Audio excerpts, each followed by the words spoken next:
Andre Owens is the acclaimed creator and writer of the Force Galaxia universe, as well as owner of HeroUnlimited.com. Andre talked with us on how he writes and produces comics with a team of creators and designers, along with the delightful challenges and successes that have come with it. If you have a story to tell and not sure how to get it going, he has plenty of advice for you. Tune in.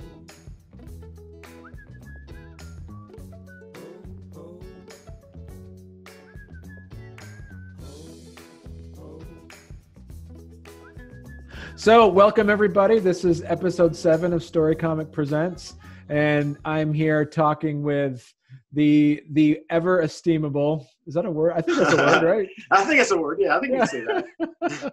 I know esteem's a word. So Andre Owens, who's the hey, writer, everyone. who's the writer and creator of the Force Galaxia universe, and also owner of Hero Unlimited. Yeah, Hero Unlimited. Yeah, owner, operator, creator, publisher, however you want to call me. And Hero is Hiro. Yeah, Hiro Unlimited. Named after my cat, actually, that I had when I first started the company years ago. So, really? And that was named after a cat, named after Hero. She was a good cat from the streets of Baltimore. So. So one of the things there's a lot of things that we can talk about, and I have plenty of notes here that I wanted to go over with you and some questions that I had. But first, before we dive in, let's really talk about your background. How did you get into writing and creating comic books and comic book worlds? And all right, talk about some. Well, let's back it. Okay, well, I have to back it way up because this goes back to when I was a kid. And I started reading superhero comics, we were talking earlier before the recording that I was a giant Legion of Superhero fan. So I started reading those comics. So I started, I wanted to make my own comic books like a lot of kids do. And so it was the mid-'70s. So I created this group called the Offenders, which was the Avengers and the Defenders put together. So AFENDRS. But they were like the Legion of Superheroes. So I did this, throughout middle school and high school, and even dabbled in it in college, but never really did anything with it. And so I wanted to go to art school after high school, but chickened out. Like I got intimidated by all the other artists' work when I went and visited the schools. So I ended up going to film school instead, which was great. I'm totally thrilled to be working in the film world. But so I went to film school, back in Maryland at a place called Towson State. They call it Towson University now, but when I went there, it was a state school, so I still refer to it as TSU. But so I went there, I went to school for film school, got out of film school, messed around Baltimore for about 10 years, shooting music videos and commercials and low budget films and things like that. And then I decided to move to LA in the late 90s, to further my career. And I was getting frustrated because I was working, but I kind of got ghettoized and doing the same kind of like rap video over and over as a DP. And after a while, it gets boring doing other people's visions when they really don't have a vision. So I got a book was given to me called Creating a Life Worth Living by this woman named Carol Lloyd. And it's a book that it helps creative people focus on what they're good at. And I'd always written as a kid, but I'd gotten away from it. So this book actually helped me focus on that I wanted to be a writer. So in the late 90s, early 2000s is when I first started working on my first comic scripts and starting Force Galaxia. So you had the background, as you said, from doing digital director photography, basically director photography. Yeah. Now, what made you go from the vision piece of what you were doing into actually sitting down and doing the writing piece? How did your background of that help with your writing? Well, it's amazing. It helps me a lot, especially in comic book storytelling, because every panel is like a camera setup. So this just for me to go from looking at things visually to describing them visually was really pretty simple. It wasn't a hard transition. Now subsequently I've become a screenwriter also, which is a little more difficult for me because I'm just not writing isn't my first forte. So it's like putting a little more teeth. But starting with comics, it's very simple to translate. Shot 1, panel 1. Shot 1 to panel 1, or shot 2 to panel 3, or however you want to convert it. So that's basically kind of like the equivalent of how you're writing for comics. Would that be the equivalent of what you were doing earlier as you looking at storyboarding, for instance? It's very, it's very close. Comics art is detailed, I think, as storyboarding, because, when you do a storyboard, they may show, the same angle because they want to describe that the camera is pushing in, and they may go 3 panels just showing that. I mean, you do that in comics too. Comics are very visual. I tend to be, as a comic writer, I tend to be, I try to write to what I would want to read. So I write visual, but I also have I'm pretty wordy, especially my early books, until I learned to as everyone, when you work at something more, you get more skilled at it. So once I learned to combine the writing with the more chatty stuff with the actual visuals, it comes out much better now. Okay. So so you started writing. What were the first things you started writing about? Was it ideas you had from the past or new ideas? Yeah, well, it's funny. So what I did was I took the stuff I did as a kid. So one of the things I also did as a kid, besides writing the comics I made for myself and passing around to friends, in middle school I was the school cartoonist for a comic called Super Cowboy, which really was just a ripoff of Superman in Old West times, but it was my thing anyway. So when it came to the late 90s, after I read this book, Creating a Life Worth Living, and focused me on wanting to be a writer, it was like, well, what am I going to write? And I was like, well, I love comics, so I'm going to write comics. What kind of comics am I going to write? Well, I wrote these comics as a kid. Why don't I just turn these kid comics into what I've wanted to do my whole time? So literally, Force Galaxia is the Offenders. It's every one of the characters from Super Green to Cold to Heat to Moss Lad to MG. They're all characters I came up with when I was in middle school. So that's how I first came up with the initial characters I create. So that's interesting. Now tell me that. That's pretty cool. So so the character you created kind of has this level of innocence about it then, because it's coming from the mind of a high schooler in a way. Yeah, well, it really is. I'm very aware of the way I write, and I write pretty straightforward. I'm not a very deep writer, or at least I don't think I'm smart enough to write with a lot of that, on it. So I write very, straightforward plots and straightforward stories. It translates very well from being a child to be able to write them as adults, because it's like it goes back to something that I read recently from Stephen Sondheim. They're doing a new version of West Side Story up in New York right now, and they were interviewing Sondheim, and he was talking. Only an older guy like this could come up with this too.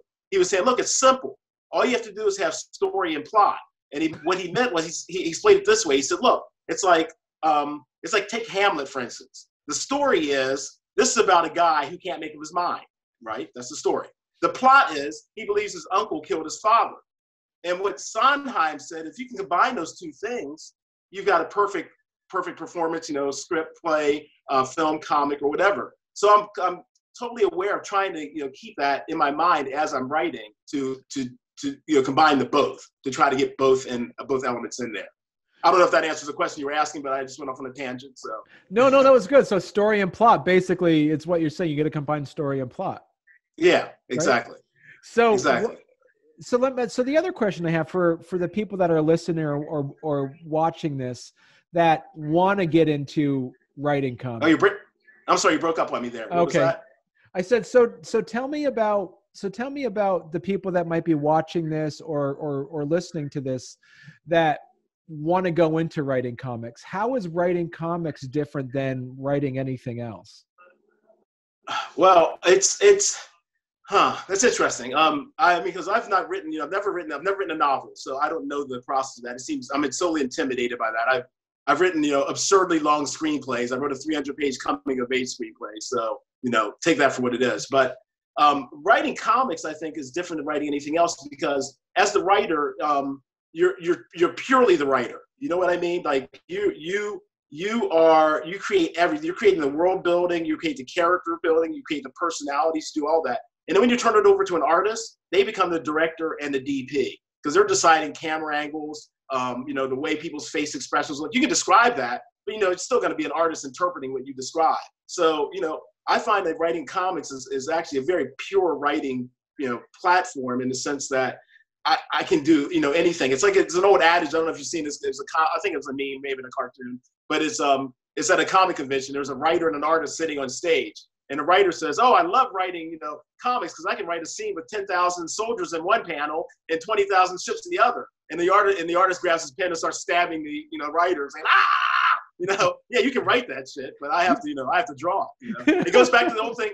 It goes back to the I don't know if it's true, but it may be apocryphal. But it's Harrison Ford supposedly told George Lucas when he was reading Star Wars, like, "George, you can write this stuff, but I have to say it." So.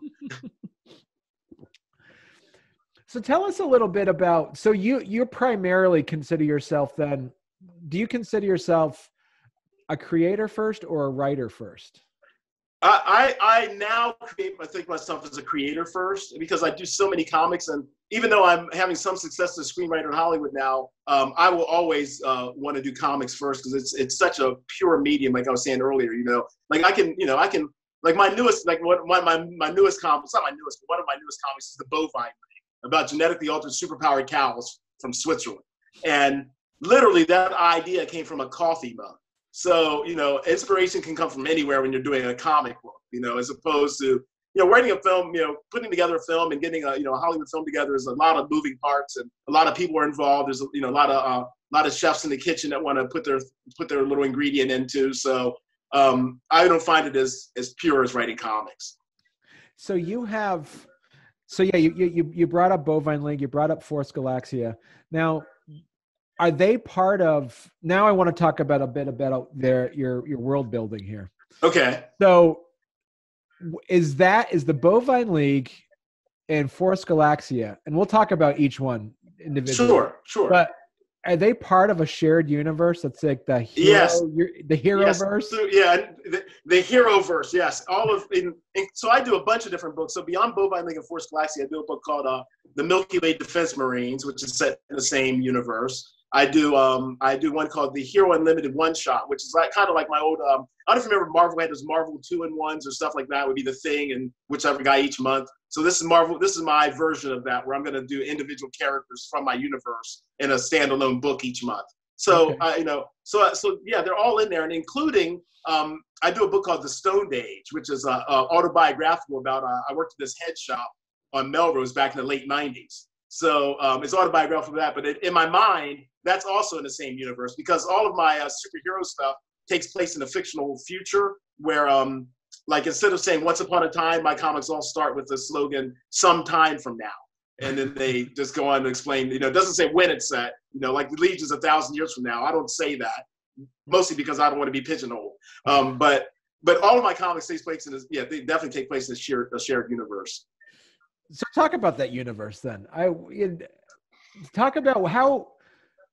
So you basically, if I can gather, you first started doing this with, you grabbed some characters and you created Force Galaxia based off some characters you made up in high school.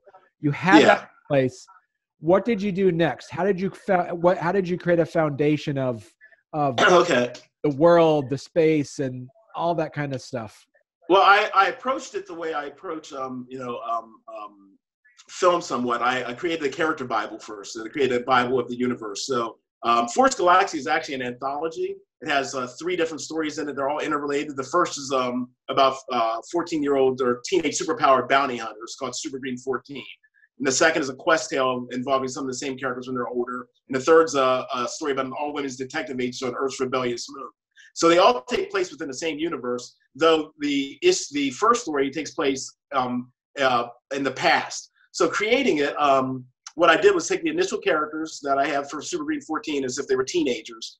And then I actually wrote a long storyline for each one about where they would go in the next 30 years. And which has really helped me a lot and subsequently, because all I have to do is go back to that and see where characters should be within any storyline I want to create. So it really is about, it's really about creating a whole series Bible, thinking about the worlds, what type of world someone would come from, what's the political system there, what's the cultural system there. Like, for instance, the character MG, she's my baldy, Cockney speaking superhero woman. She's kind of like my Supergirl. She's, super strong or whatever. But her story is she's from a planet that was, majority women, though there was a minority of men who ran the whole thing. And the story is in her past, when she was a young girl and she got these superpowers. So it's a long, convoluted thing, but she got these superpowers. She helped overthrow this male-dominated society and install this supposed matriarchal triumvirate. Now, all of that stuff is all just background. I have no stories with that. If I wanted to, of course, that would allow me to go into that, into that kind of thing. But that's the kind of stuff I went into world building before I actually started writing anything. So we talked to, we have a mutual friend, Brian Goldsmeyer, who writes, and I interviewed him a couple of weeks ago, and he mentioned how he created his world as he started with really kind of creating the religions of the planets first. Yeah. Tolkien was a linguist, so he wrote language first. So what did you say? So, and I would say, looking at it from your perspective, is you basically, as a writer, you created your heroes first in a way. Yeah, well, I mean, in a way that's true. For Force Galaxia, Super Green 14, yeah, it was definitely dominated by the characters first. The middle story is called Omegan Chronicles, which is kind of the same character as Super Green, but he's supposed to be 30 or 40 years older on a quest to find his missing friend on this planet Omega.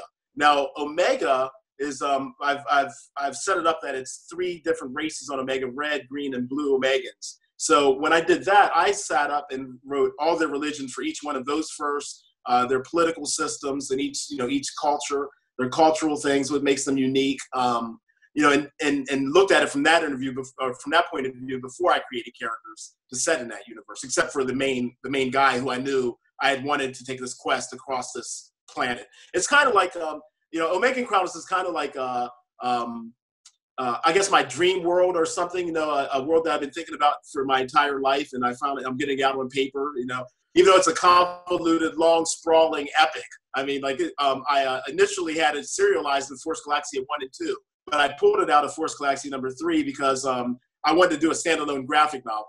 So right now I've got enough artwork for 5 of the 6 chapters completed, but I'm still working on it because, making comics isn't cheap. So. So tell us about some of your characters that you mentioned. And what are some of the origins? What do you have a preference on your first Force Galaxia series of your cast of characters? Yeah, I say, I'm tied so close to Force Galaxia. That's the name. Force Galaxia is the name of it's like the Avengers. It's the name of the group that forms. And Super Green 14 is about the forming of that group. So since they're teenagers. So yeah, I say, some of those characters like MG, when I was a kid, MG stands for Muscle Girl. So, but I call her MG now. When I was a kid, she was Muscle Girl. But I really enjoy writing her because she's, like I said, she's this Cockney woman. So I get to just have her say all kind of crazy, really baldy stuff. I really love her.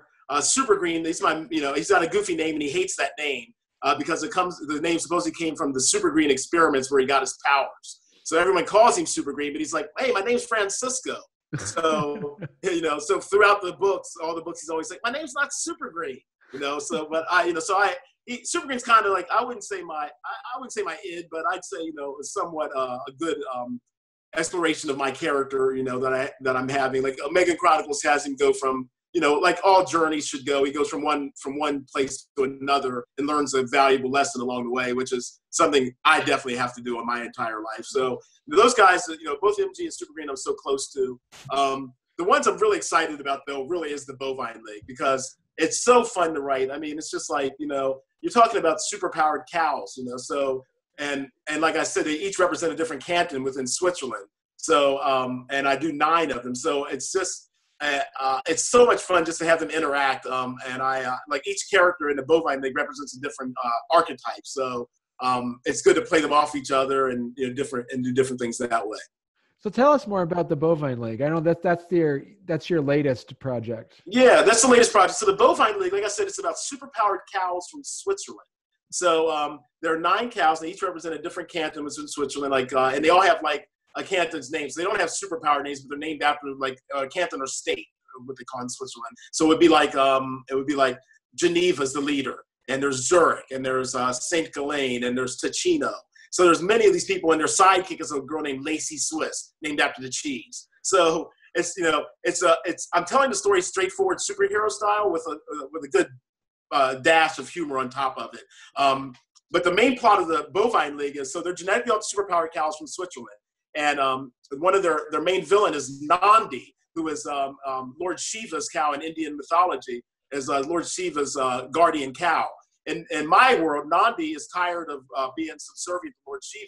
So he wants to still the cosmic udder and the four teats of matter that have been that were created back in antediluvian times by a Norse cow god named Athumla. And so the Earth government has given the cosmic udder to the Bovine League to protect, and has spread the four teats of matter throughout the world for other people to hold on to. So the whole adventure of the first 6 episodes in terms of animation of the Bovine League is about the bovines going across the world and confronting different cow people to find these teats of matter. So how much research did you go into learning about the culture? Like it was a lot, because I've been doing a lot of okay, so for instance, like the first issue is kind of an introductory issue. We meet all the characters and that thing. There's a zero issue out there right now. You can go to herounlimited.com and get Bovine League number 0 right now. What was the question again? I'm sorry, I lost track there a second. I said, how much research did you go into? Cultures? Yeah, I did it quite a bit because, like I said, the first person they go to his face is Black Angus, which is a Scottish nationalist cow.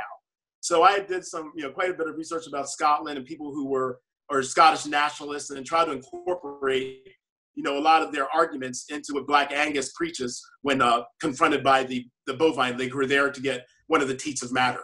So, learning about Scotland, they go they face this group called the Holsteins, which are kind of like a Fantastic Four group of all 4 women cows there in Lancaster County, Pennsylvania. And the Holsteins they're not bad guys. So as a misunderstanding, they end up helping the Bovine League try to recover this other teat of matter. So I'm from Maryland originally, and from that area, I grew up with near a Mennonite community. So I'm pretty familiar with the culture and the culture of Amish and Mennonite. So that was good to go back. And I didn't have to do a lot of research into that because a lot of it just came from what I've learned my whole life.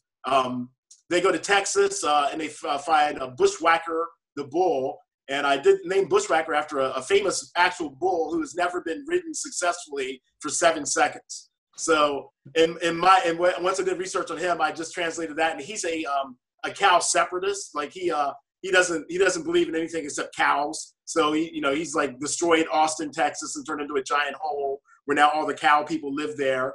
And the Bovine League has to go confront him. And they during the same adventure, they run into Babe from Paul Bunyan and Babe the Blue Ox. Right. So they run into Babe the Blue Ox, who's a kind of a old style USA nationalist. So he's all for I want the United States back, even though this is the future and there's no such thing left. So they face them. They go to Japan and they face off with a woman named Big Cow, and she has 3 pet kaijus. So I was doing research in Japan, and I have a good buddy that lives over there now. So he was helping me out with a lot of cultural specific things that I could add to the story to make it flesh out a little better. And then they end up in India, where the big battle, the ending battle, takes place with Nandi. And that's probably where I did my most research, learning about why cows are treated the way they are in India and in Hinduism. What would be appropriate to present to that type of audience. So it's been a lot of fun and quite an adventure. I've already started researching stuff for the second 6 issue story arc I want to do.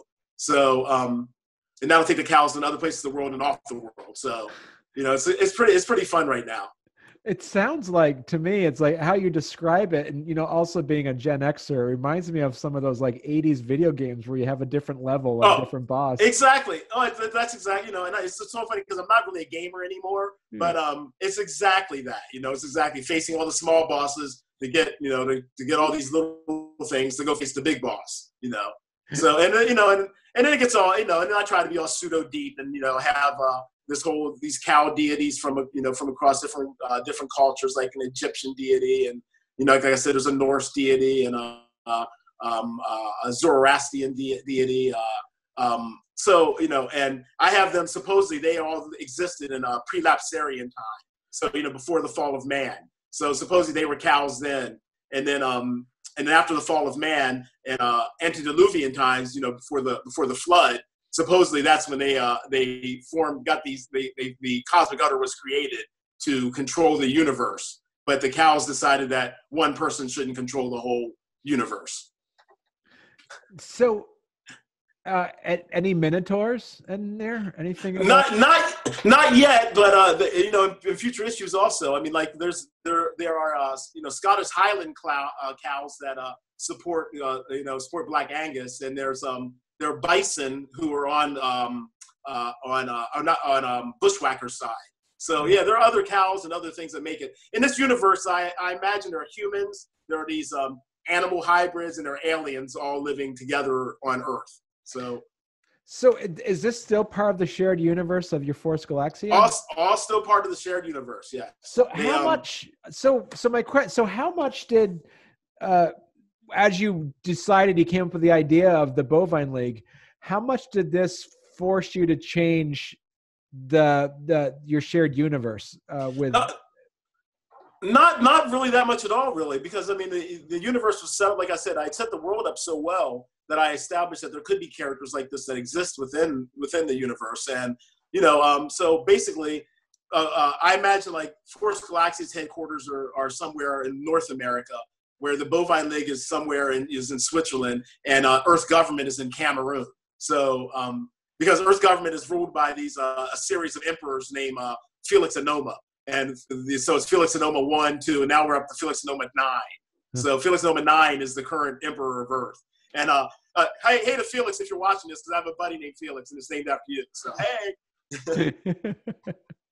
As you said, you've created a pretty good shared universe. You're the writer of this, so I want to get into some of the meat of and some of the groups that I'm a part of or work with. Everybody's saying, hey, let's try to do an anthology. Let's try to do this. Let's try to get people together and do this.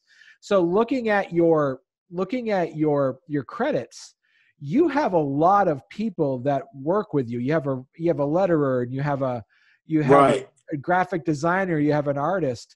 So do you, at this time, with this through Hero Unlimited as your company, do you wear that boss hat and then you're the one who manages having all these people? I'm the dictator of Hero Unlimited. So yeah, I mean, everything, what I say goes.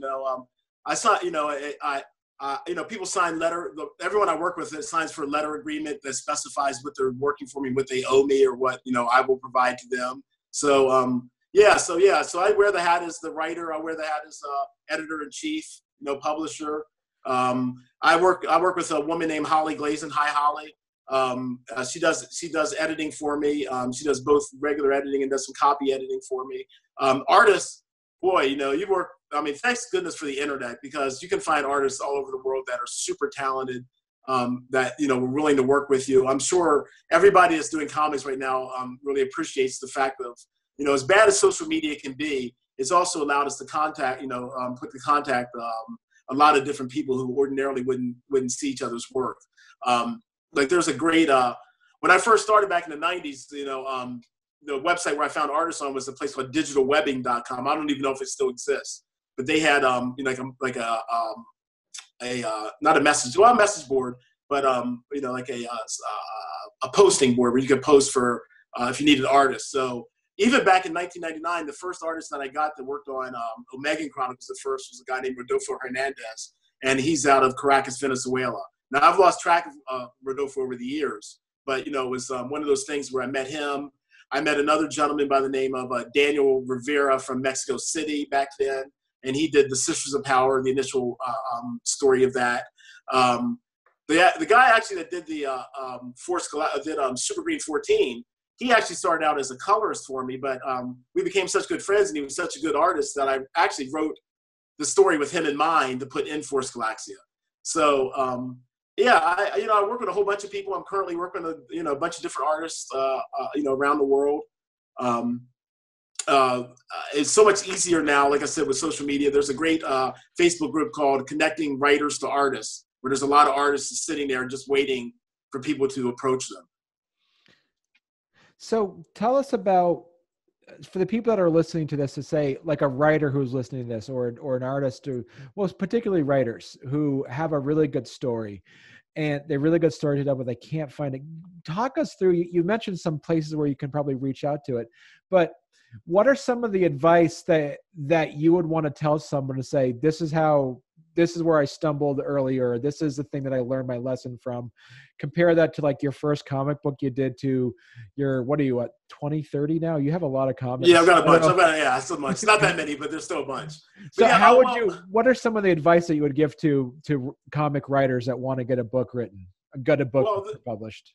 Well, the first thing I say, like I would do anything, I would definitely world build first. I would definitely have a basis for my story and actually have an idea of where. I mean, you don't have to have a total outline of it, but have an idea of where the characters are going to go, where you want them to go, because it makes it easier than to write the characters in the story. I would say the easiest way to write it out is do a 3-page outline of your story. Expand upon that into a 9 or 10-page outline, and then write your script off of that. I would do that with all things, though, not just comic book pages. I do that for screenplays, both the exact same way. I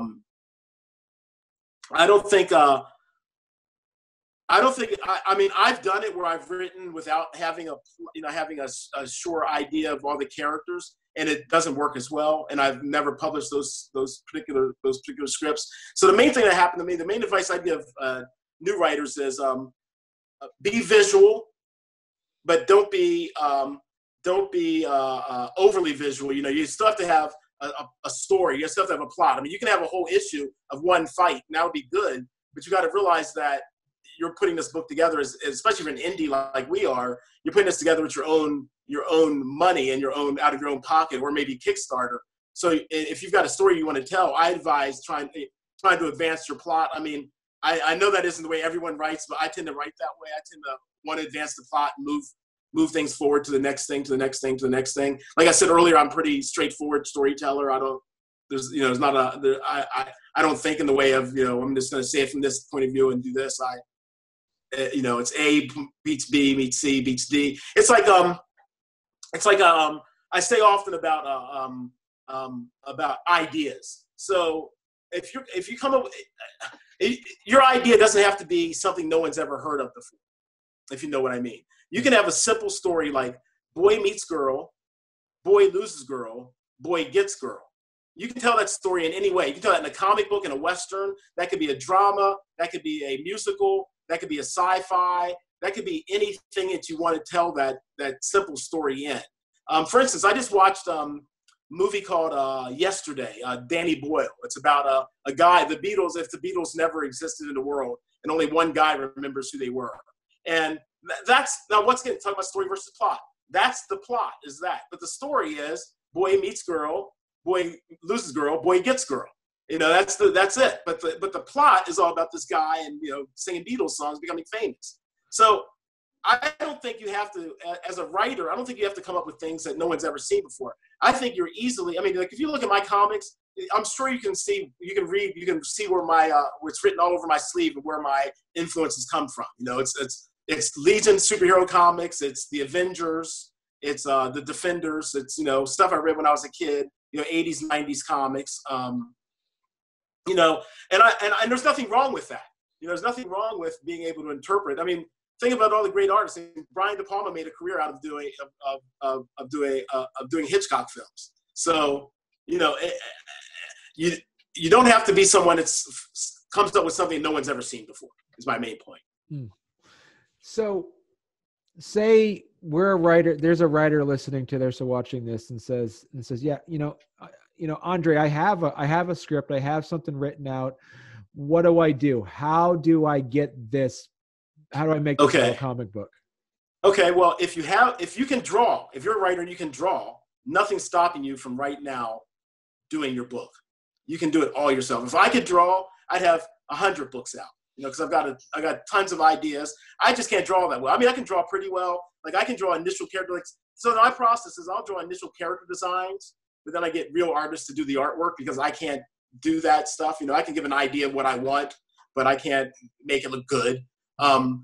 So I would say if you've got a script and you've got an idea and you can't draw, you may want to do, if you have money, now if you have someone that has money, you can immediately go to the next step to find an artist that's compatible with you. It's very simple. Like I said, there's many groups on Facebook right now where there are a lot of artists just lingering around that are looking for work. So if you have the money right now, you can go to an artist now.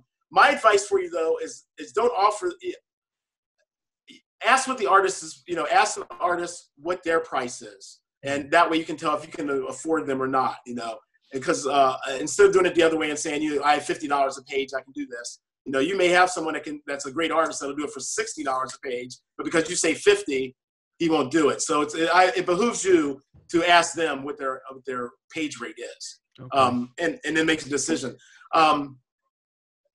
Yeah, but if you don't have money and you want to do this, there's a couple different ways you can do it. You can go, Kickstarter, Indiegogo, or crowdfunding in some way, and that works really well. A lot of my friends make a living doing that. A guy named Russell Nohety does it book after book, raises $20,000, $30,000, that way to do these really nice anthologies he does.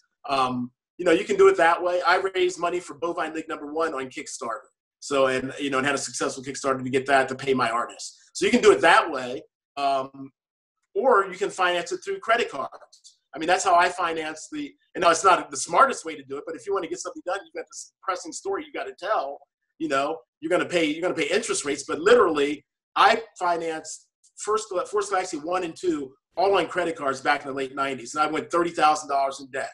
So, and now subsequently I've been able to pay my debt off, and, it's good, but you've got to commit, there's no half stepping if you're going to get in the comics. If you really want to make it, you've got to either try to fund it yourself, find funding, or draw it yourself. If you're a writer. Now, if you're an artist, the Katie bar the door, the world's yours.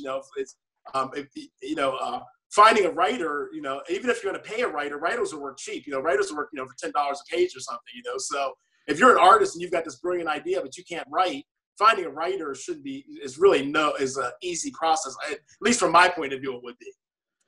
You actually answered the question I was going to ask next. Is that you always hear about writers looking for artists, but have you ever heard of artists looking for writers?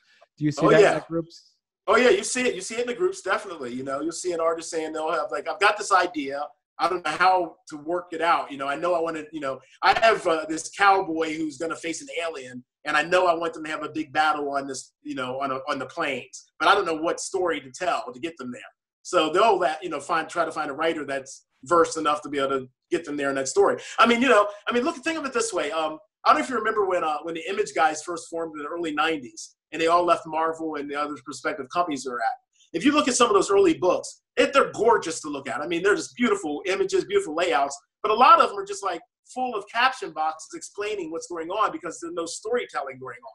Because these guys were great artists, but they really weren't writers, Right. So they didn't have a story to tell as well as what a writer's going to tell you to how to tell a story. I really love working with my artists because I can say, panel 1, there's Barney sitting at his desk, and I can leave it at that. Whereas some people want to be he's wearing a blue, robe, and he's doing this, he's doing that, and doing this, which is all fine and good. Some artists like that because it gives them a very detailed thing. I don't work that way. And that brings me to another point I'll get back to you real quick about writing for comics. When I write with non-English speaking artists, someone that's English isn't a first language or they're not really good at English, I tend to write the entire script out myself, page by page, panel by panel.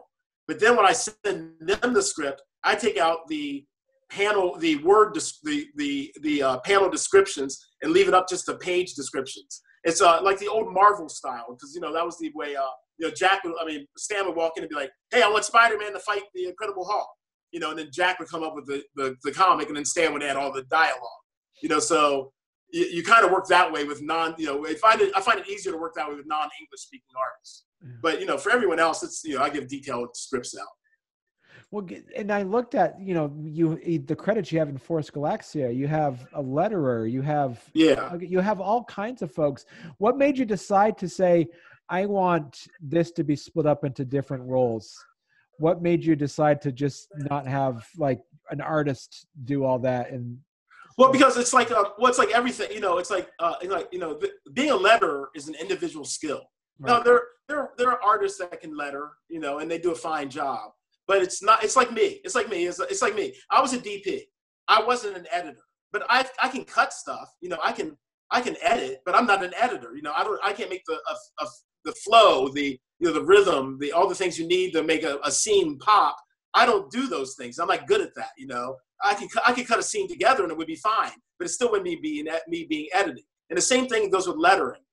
I could letter myself, but I'm not a letterer. A letterer knows how to shape a word balloon, knows how many sentences can go in a particular word balloon to make that to make that impactful. It's a special skill. It's like there's it's more changing now with digital. But, the old school used to be you'd have a guy that penciled, then you'd have someone that inked, then you'd have someone that colored, then you'd have someone that lettered. It was a Henry Ford production line type of thing. And that's still I still work that way a lot. Because I still have pages that my penciler from Omega Chronicles years ago did that were just in pencil still. So I have an inker still inking them.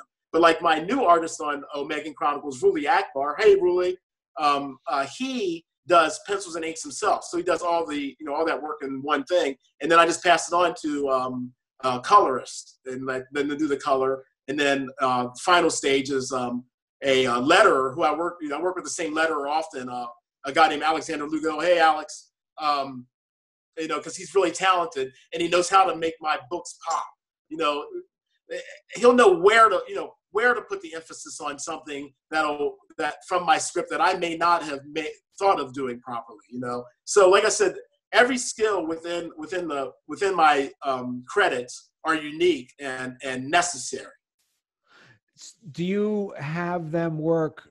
Is it still all analog, or is it digital now? The work that they do, like does your penciler, is it all hand penciled, or is it anything that's digitally drawn now? Well, in the old days, I have back in the room here, I have the original pages. So in the 90s and the early 2000s when I was doing this, I would literally get physical pages from whole way from Venezuela.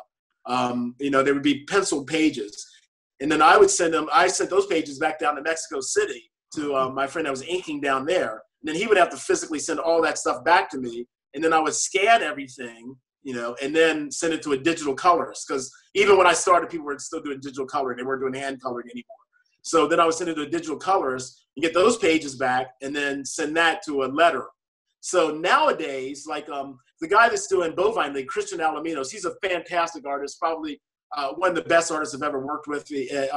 He's just detailed to the best. He's just the best. I really love working with him. But he does everything. He does the pencils, the inks, the colors, and he even does the lettering. So he's a one-man shop. Now, I'm sure he works with assistants to help him do some stuff on his own, because that's a lot of work to do for one person. But he prefers it that way, because that way he gets total control over the way the comic is put together. And so I noticed, is any of your work available digitally? I noticed that you can go to Hero Unlimited and buy physical copies. Can somebody digitally yet? You can go to Comixology and look up my comics, Force Galaxia, the Bovine League. I believe that's the two that are on Comixology now. I believe the Bovine League and Force Galaxia are on a place called Peep Game Comics also. And you can get digital versions of it there. But yeah, on my website, Hero Unlimited, you can get physical copies of every one of my books though. Okay. Now, how did you do that with some of the people I was talking to about it is how to get into Comixology? What is the process of that upload? Is it also the available to actually do that frame by frame click on it as well? No, I just had to upload a PDF, to their site.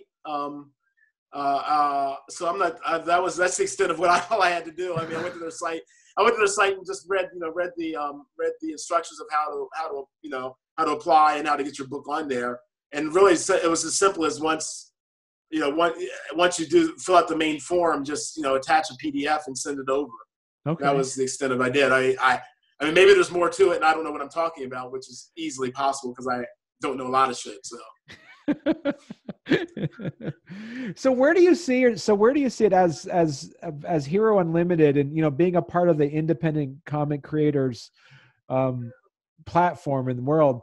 Where do you see the future of comics? Where do you see things going? Well, it's interesting. I'm working with guys at 133 Art Printing, a guy named Jason Reeves, and some other gentlemen to do we should have now, because I don't know if you've heard, but Diamond Distribution is the largest distributor of comics in America, and they just announced because of the COVID-19 they're going to discontinue distributing comics. So there's no one going to be distributing comics, and which is ironic because I've been working with this guy Jason Reeves at 133 Art, and we've been coming up with an idea to distribute Black indie comics, and with the future of doing just all indie comics. And we've got a plan, but we're just not there yet. So it would be ideal right now, to jump on that. I think that I don't know. With the virus, I don't know what's going to be on the other side of it. I don't know how many comic book stores are going to be able to survive. To go back to the traditional direct market method. The direct market's been around since the 80s. Because when I was a kid, you get comics at 7-Eleven or a newsstand. And now they're mostly exclusive to comic book stores. Right. So I don't know what's going to happen on the other side of it. I have no idea. I don't know if we're just going to go back to the old model. I know there's a Facebook group that sprung up. I believe it's called Plan C for Distribution, where a lot of us are on there. A lot of retailers and creators and publishers are on there trying to figure out what's the next step. How we're going to get our books in people's hands. But like I said, I'm in the early stages of trying to do something to alleviate that. But I can't really talk about it now because there's nothing really to it at the moment. So what about, do you see this with Diamond Distributors halting at the moment? Do you see this might create even a stronger surge of people just buying their comics digitally now? It's interesting because I'm seeing what the zeitgeist is saying online, and people are trying to not have people to just deliver digital, to support the current, to support your local comic book shop. So I know that it's something that's a question right now if people are just going to go digital. I know personally for me, I read digital comics, but I much prefer a physical comic. And I know a lot of people feel that same way. Digital comics are fine, and there's nothing wrong with them. But I prefer the tactile, the smell, be able to turn the page, flip back really easily. It's what I grew up with, so I'm more apt to that. I don't think that's ever going to disappear. I think physical comics are going to be here. And I think, like vinyl, I think it's always going to be a integral part of the business. I went to a record store a couple months ago, which I hadn't been to forever, but it's called CD Traders, but they mostly have vinyl in there now. They have some CDs left. So, it may become more of a thing like that. I have no idea, what's going to happen after this virus. I really wish I could figure it out. Right. And you're right. It's to the point where people were worried that with millennials and Gen Z folks who are kind of grew up digitally, that it would completely destroy books and comics.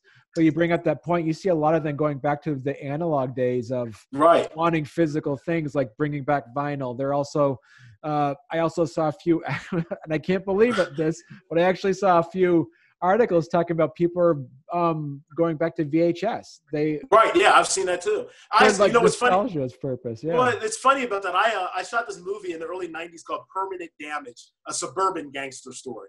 So, I had a VHS copy of it. It never really went anywhere. I don't even think it got distributed, but I had this VHS copy, and I was contacted by my friend Russ, who was the director of this, and Russ had been contacted by this VHS collector.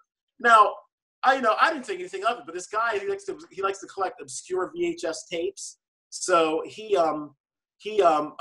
approached me and he's like, "Hey, I'll give you $50 for this tape." I was like, it's nostalgia for me. I can't sell it for $50. Then he was like, "I'll give you $200." I was like, "Sold." So yes, yes, there are people out there that want, that definitely want that, definitely want that.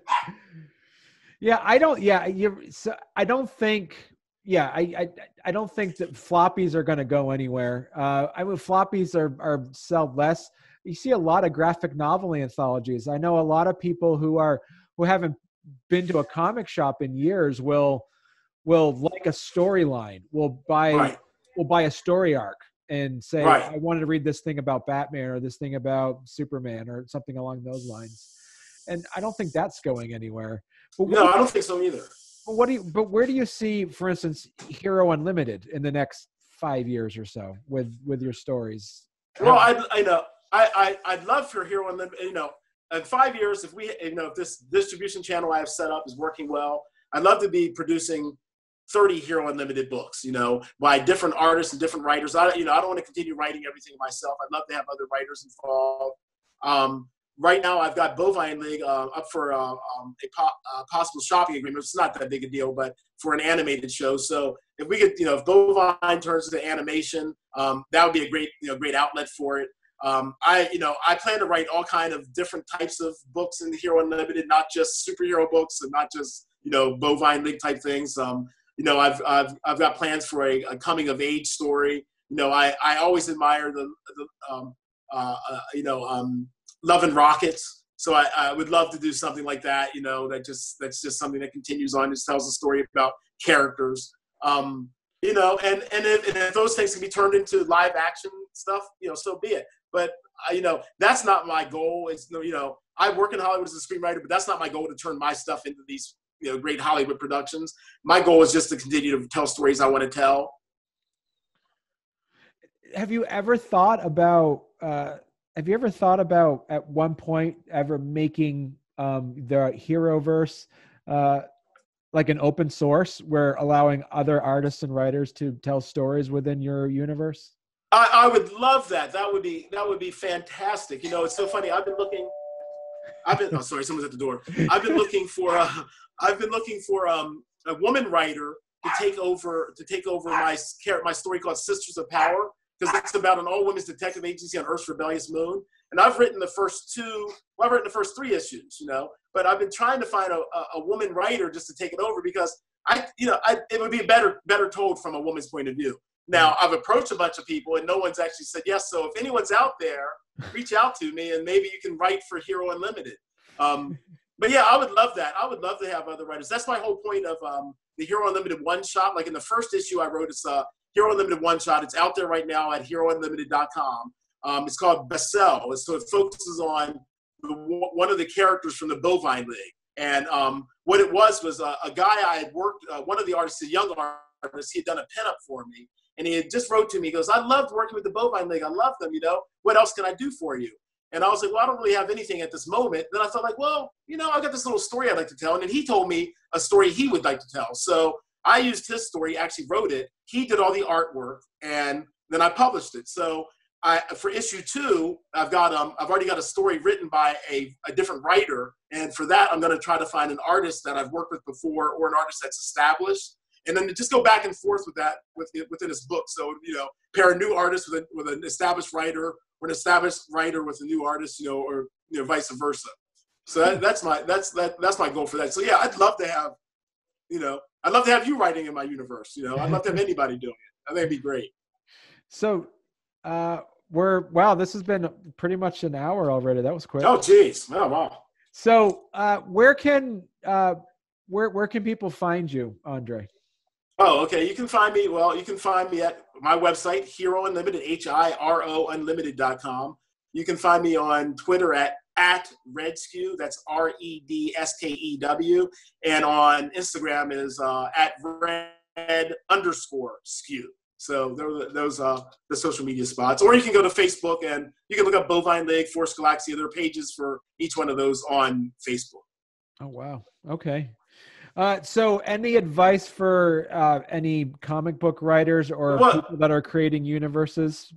I can end with like something I say a lot when I'm speaking to people. There are four things I think that I've learned that you have to be maybe not monetarily successful, but at least successful in your creative field. And the first thing, and it's the hardest thing of them all, is perseverance. You can't give up. You can never give up, because if you give up, you're not going to succeed anyway, right? So, I mean, like, I'm an old man, and I sold my first script to Hollywood, just last year, so, and I've been trying and trying and trying, and I've never given up. So that's the first thing you're going to have. The second thing you got to have is relationships. It used to be, you used to hear these stories about directors or artists or people, they're real jerks or real jackasses. And you hear these horror stories about people, that doesn't work anymore. With the internet and the connectivity and social media, people find out about you and know who you are if you're that kind of person. You can't get away with that. So you have to build really good relationships. It's like, my writing partner and I on Reparations, I've known the guy, he wrote that movie that I said I sold, Permanent Damage, 30 years ago.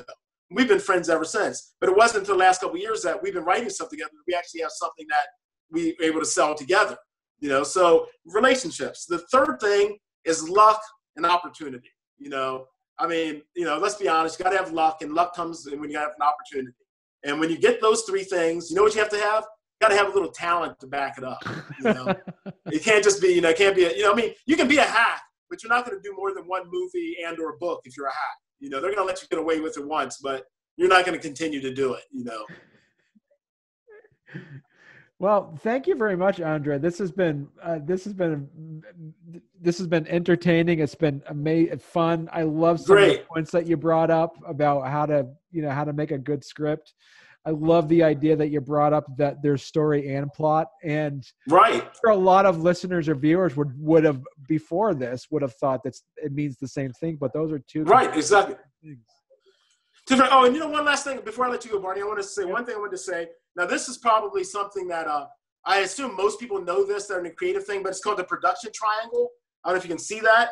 And you can have things that are good, fast, and cheap, but you can only have two of the three. So you can have it good and cheap, but it won't be fast. You can have it fast and good, but it won't be cheap. So you can only have two of those three things. So remember, fast, cheap, and good. You can have two of those three. You can't have more. That's right. Yeah. I've heard those from the production side, but never actually thought about it from the production of art in a way too. Which is true. All right. Well, thank you very much, Andre. And please keep us in mind when you have something else to talk about. We'll be here. And great. And go ahead. Sorry. I was gonna say, great. Thanks for having me. All right. And I'll leave with Go Raiders.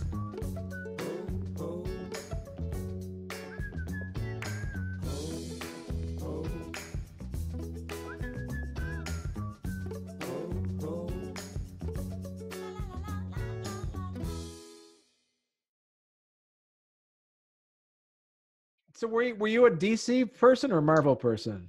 Growing up, I was, I guess I went back and forth. Like, so when I first started reading comics, it was probably in the newspaper, obviously. But then I started reading those Family Circus collected editions, the little magazines when I was 7, 8 years old, and that's when I first started understanding the way comics were put together. Reading those things. So, and from that I progressed to like Richie Rich and Sad Sack and Archie. Archie's then I discovered superheroes. Strong. Yeah, Archie's still going on. I'm surprised at that. Yeah. Well, I always had this thing. Betty and Veronica always got me as a kid because I always thought, like, is that going to happen to me when I get older? Will there be two girls that are fighting over me? Am I going to be like Archie? Yeah.